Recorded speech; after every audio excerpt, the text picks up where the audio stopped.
हम मूवी के शुरू में 1953 में एक घर को देखते हैं। वो घर था एलिस का। एलिस अपने मॉम डैड के साथ रहती थी। उसके अंदर एक ऐसी पावर थी जिससे वो रूहों को देख सकती थी। एक दिन वो अपने भाई के साथ अपने कमरे में गई जहां इनके खिलौने सारे बिखरे हुए थे। उसने अपनी मॉम को बताया कि ये सारे काम एक बच्चे की रूह करती है जो हमारे घर में रहती है। एलिस की मॉम जानती थी कि उसके अंदर एक खास ताकत थी, लेकिन उसके डैड उसकी किसी भी बात पर यकीन नहीं करते थे। वो समझते थे कि मैं सबको डराने के लिए सबसे झूठ बोल रही हूँ। इसके भाई ने अपनी मॉम से कहा कि मुझे रात को डर लगता है। एलिस की मॉम ने उसके भाई को सीटी दी और ये कहा कि जब भी तुम्हें डर लगे तुम ये सीटी बजा देना, मैं तुम्हारे पास आ जाऊंगी। जब एलिस और उसका भाई सो रहे थे तभी उनके कमरे में उसी बच्चे की रूह आती है जो हमेशा उनके खिलौने बखेर देती थी। उसको एलिस का भाई देख लेता है। एलिस की मॉम जो उसके भाई को सीटी देकर गई थी उसको वो बहुत तलाश करता है, लेकिन वो उसको नहीं मिलती। वो डर से चिल्लाने लगा था। उसकी आवाज सुनकर एलिस के डैड वहाँ पर आ गए और एलिस से पूछा कि तुमने फिर से कोई रूह देखी है, जिस पर उसने हाँ कहा। तब एलिस के डैड उसको नीचे लेकर गए और उसको बहुत मारा था और तय खाने में बंद कर दिया था,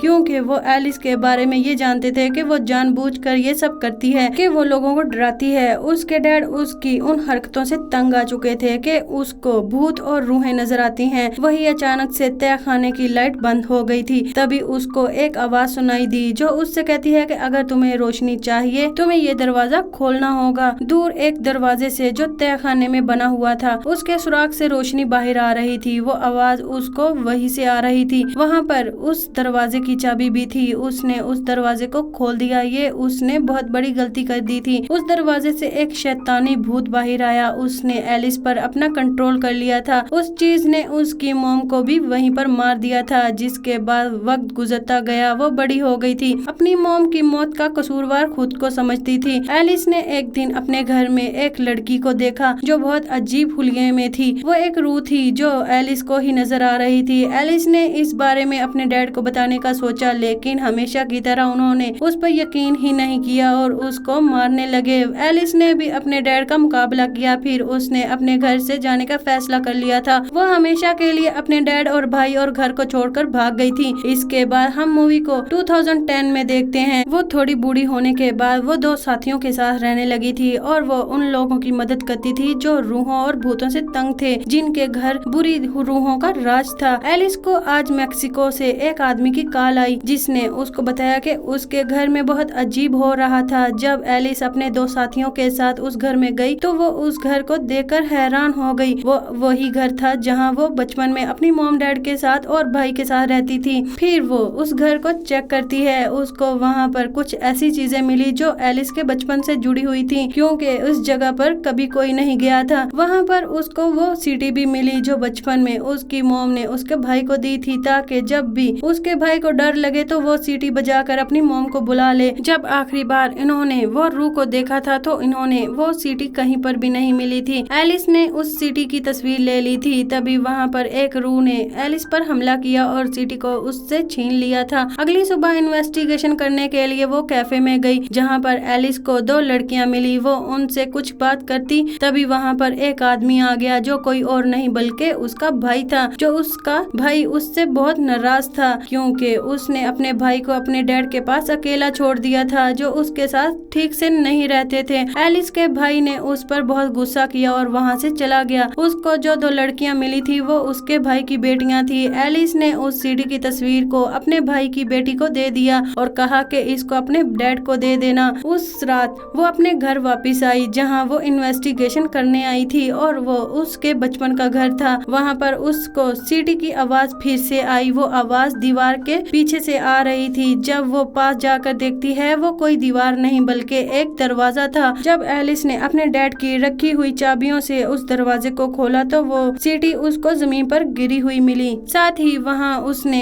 एक लड़की को देखा जो एक इंसान थी। दरअसल जो रूह उसको इस जगह तक लेकर आई थी वो अच्छी रूह थी जो उस लड़की की मदद करना चाहती थी। तभी वहाँ पर वो आदमी आ जाता है जिसने एलिस को वहाँ पर बुलाया था, जो उस घर का असल मालिक था, लेकिन उसके हाथ में गन थी। उसने ही उस लड़की को वहाँ पर कैद किया हुआ था। दरअसल जो बचपन में उसने दरवाजा खोला था उससे जो शैतानी रूह बाहर आई थी जिसने इसकी मोम पर हमला करके मार दिया था, उस शैतानी रूह ने भी इस मालिक मकान पर अपना कंट्रोल कर लिया था और उसने इस लड़की को कैद किया हुआ था। इससे पहले वो मालिक मकान हमें कुछ कहता, तभी एलिस के एक साथी ने आकर उस पर हमला कर दिया, जिस वजह से वो मर गया। जब एलिस पुलिस स्टेशन गई तो उसको इन्वेस्टिगेशन से मालूम हुआ कि जो लड़की उसको तहखाने में मिली थी उसको पुलिस 4 महीनों से तलाश कर रही थी। दूसरी तरफ उसका भाई घर में अपनी 2 बेटियों के साथ आया था। जिस घर में वो बचपन में रहता था ये वही घर था जहां हमेशा खौफनाक चीजें होती थी। वहां पर एलिस का भाई वही सिटी लेने के लिए आया था जो इनकी मॉम की आखिरी निशानी थी, लेकिन गलती से उसके भाई की बड़ी बेटी तहखाने में चली गई थी। उस पर भी वो शैतानी रूह ने हमला कर दिया। उसने उसके भाई की बेटी की रूह को रूहों की दुनिया में कैद कर दिया, जिससे वो असल दुनिया में कोमा में चली गई थी। अब एलिस अपने भाई की बेटी को बचाने के लिए कुछ भी करने को तैयार थी। जब उसने इन्वेस्टिगेशन की तब उसके सामने सब सच आ गया। तब उसको मालूम हुआ कि आज से कुछ साल पहले जो इसने बचपन में जो दरवाजा खोला था जिससे वो शैतानी रूह आजाद हो गई थी, जो दूसरी दुनिया से आई थी,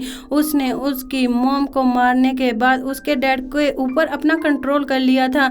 जिसके बाद उसके डैड बुरे काम करने लगे। वो लड़कियों को पकड़कर उनको कैद कर देते और मार देते थे। आखिरी बार जब उसने अपने घर को छोड़ते हुए एक लड़की को देखा था वो कोई रूह नहीं थी, दरअसल वो लड़की थी। वो एक इंसान थी जिसको एलिस के डैड ने कैद किया हुआ था। अब सब सच मालूम होने के बाद उसने अपने भाई की बेटी को बचाना था और उसको दूसरी दुनिया से वापस लाना चाहती थी। जब उसने इन्वेस्टिगेशन शुरू की तब उसको एक संदूक मिला। जैसे ही उसने उसको खोला वो बहुत अजीब था। वो बुरी रूह जो दूसरी दुनिया से आई थी उसने एलिस के गले को पकड़ लिया और एलिस की रूह को भी दूसरी दुनिया में ले गई। फिर उसने उस दुनिया में अपना बचपन देखा। छोटी एलिस ने बताया जो रूह हमारी दुनिया में है उसको की फेस कहा जाता है। उसके पास अपनी दुनिया और हमारी दुनिया की चाबियां हैं। तभी वो शैतानी रूह उसके पास आई और उसका गला पकड़ लिया, जिससे असल दुनिया में वो भी कोमा में चली गई। वहीं पर एलिस के भाई की दूसरी बेटी वो अपने डैड से ये कहती है कि उसके अंदर एलिस जैसी पावर है, वो रूहों को देख सकती है, वो सीधा रूहों की दुनिया में जा सकती थी। तब वो एलिस और अपनी बहन को बचाने के लिए दूसरी दुनिया में आ गई थी। उसको वहाँ उस लड़की की रूह मिलती है जिसको आखिरी बार एलिस ने अपने घर पर देखा था। वो उसको रोशनी देती है और कहती है कि तुम्हें उस दरवाजे के दूसरी तरफ जाना है। वो दरवाजे के दूसरी तरफ आ गई थी जहाँ पर बहुत सारी जेल बनी हुई थी। उसको एक जेल में एलिस को भी कैद किया हुआ था। वहाँ एलिस ने देखा कि एक जेल से उसके डैड बाहर आते हैं और उसकी की फेस रूह ने एलिस की जेल को भी खोल दिया था और उसको कहा जाओ अपने डैड से बदला लो अपने बचपन का, क्योंकि वो हमेशा से एलिस से बुरा सलूक करते थे। इसीलिए एलिस को गुस्सा आया। तभी एलिस ने अपने डैड को ऐसे मारा जैसे वो एलिस को बचपन में मारा करते थे। जब वो ऐसा कर रही थी तब की फेस रूह को ताकत मिल रही थी, क्योंकि जब इंसानों के दरमियान नफरत बढ़ती थी तो उसकी फेस रूह यानी शैतानी रूह को ताकत मिलती थी। जब उसके भाई की बेटी वहाँ पर आई तो उसने एलिस को उसके डैड को मारने से रोका और उसकी स्टिक को पकड़कर तोड़ दिया, जिससे वो अपने डैड को मार रही थी। उसने देखा कि उसकी फेस रूह ने उसके भाई की बेटियों की रूह को कैद किया है। एलिस ने उससे एक सौदा किया कि वो उसके भाई की बेटियों को छोड़ दे, यहाँ पर उसको मारकर कैद कर ले। ये सुनकर वो की फेस शैतानी रूह उसको मारने लगी थी और साथ उसके भाई की बेटी को भी मार रही थी जिसको उसने पहले पकड़ा हुआ था। दूसरी तरफ उस दुनिया में असल दुनिया में उसका भी जिस्म भी खत्म हो रहा था। तभी उस दुनिया में जहाँ पर एलिस कैद थी उसके डैड ने की फेस पर हमला किया तो उसने उनकी रूह को भी खत्म कर दिया, जिसके बाद उसने एलिस के गले में उंगलियां डाल दी थी। तब उसके भाई की छोटी बेटी ने एलिस तक वो सीटी फेंकी जो बचपन में उसकी मॉम ने उसके भाई को दी थी। जब एलिस ने उस सीटी को बजाया तब वहाँ पर उसकी मॉम की रूह आ गई। उसने उसकी फेस शैतानी रूह को खत्म कर दिया। अब एलिस अपने भाई की बेटी की रूह को उसके जिस्म तक पहुँचाना चाहती थी, लेकिन इनको वहाँ से निकलने का रास्ता नहीं मिल रहा था। तभी एलिस को वहाँ पर एक दरवाजा मिला जिसकी चाबियां भी एलिस के पास थीं। जब उसने उसको खोला वहाँ उसके भाई की बड़ी बेटी का जिस्म नजर आया, जिसके बाद उसने उसकी रूह को उसके अंदर भेज दिया। इससे उसका असली दुनिया में होश आ गई थी। फिर एलिस की मॉम ने उससे कहा कि कभी भी उसकी मौत का जिम्मेदार खुद को न समझना। ये कहकर वो रूहों की दुनिया में चली गई, जिसके बाद एलिस को और उसके भाई की छोटी बेटी को भी होश आ गई थी, लेकिन वो बहुत जख्मी थी। जिसके बाद इनको हॉस्पिटल ले जाया गया। वहाँ वहाँ पर उसका भाई भी था। एलिस ने उसको सीटी दी जो बचपन में उनकी मोम ने उन्हें दी थी। वो दोनों एक दूसरे के गले लग गए और अपनी मोम को याद करने लग गए। जिसके बाद वो एक रात को सो रही थी तो उसको एक ख्वाब आया जिसमें उसने एक छोटे बच्चे को देखा जो अपने बेड पर सो रहा था। तभी उसकी खिड़की पर उसने एक लाल चेहरे को देखा जिसको एलिस भी ख्वाब में देखकर डर गई। तभी वो जाग गई थी। उसको एक कॉल आई जो उसी बच्चे की मोम की थी। उसका बेटा कोमा में जा चुका था। ये बात वो खुद भी जानती थी क्योंकि बचपन में उसके डैड ने एलिस की मदद की थी, एलिस को रूहों से बचाया था। अब उसको बचाने की जिम्मेदारी इसकी थी। क्या पता कि उसकी रूह को भी दूसरी दुनिया में कैद हो गई हो। इसी के साथ ही ये मूवी यहीं पर खत्म हो जाती है।